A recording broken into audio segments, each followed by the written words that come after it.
Good morning! For today's video po ay i-reveal na natin or bubuksan na natin itong ating ginawang plastic bag nursery method ng pagpapaugat ng ating mga cuttings ng laurel. Kung natatandaan nyo po, ito ay ginawa natin noong April 25. At ngayon nga po ay June 5.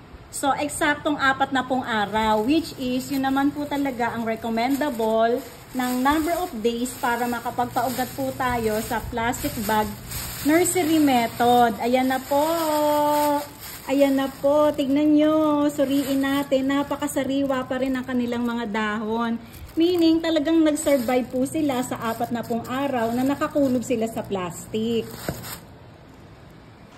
Kung susuriin po natin yung kanyang pinagtataniman na lupa, ay basa pa po. Kumbaga, hindi naman siya basang-basa, pero talagang, kumbaga ay nakip natin, napanatili natin na maging intact yung moisture, kaya naman naging maganda yung pagtubo ng ating pinapaugat na laurel. So, titingnan pa po natin kasi 5 paso po itong ating ginawa. 5 cuttings po ito. So, tingnan natin yung iba. So, ito yung pangatlo.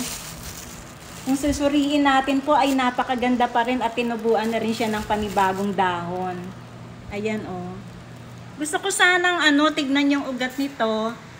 Later on, susuriin natin yung mga ugat. Kaya lang, for now kasi kabubukas pa lang natin sa kanya, baka naman maantala o baka yung So ayun nga po, sa kagustuhan ko rin maipakita sana sa inyo yung pagtubo ng ugat nito. Pero for now, hindi muna kasi baka maantala at baka sensitive pa yung kanyang mga ugat.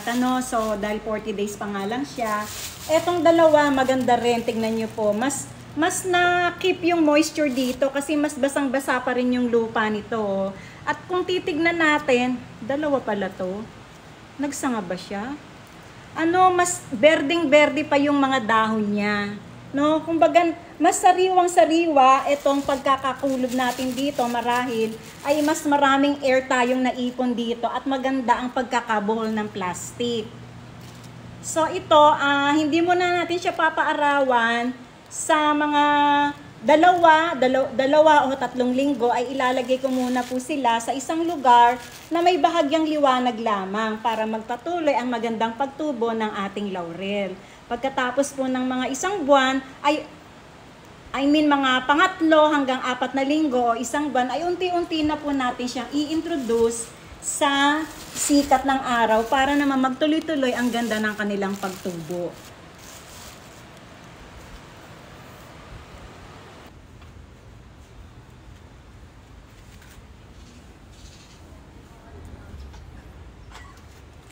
So sa ngayon po ay dito ko muna sila ipinwesto. Dito po ay napakaliwanag, mahangin. Subalit wala naman pong direktang sikat ng araw na tumatama sa kanila.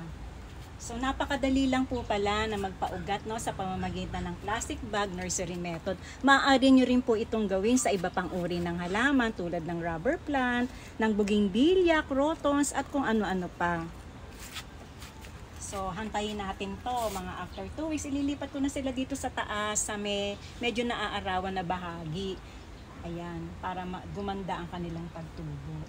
Hanggang dito na lamang po ang aking pagbahagi. Maraming salamat po sa inyong pagsubaybay. Siya nga po pala, maaari nyo rin po akong sundan sa aking YouTube channel, ang The Late Bloomer PH. Hanggang sa muli, maraming salamat. Ito po ang The Late Bloomer. Happy planting!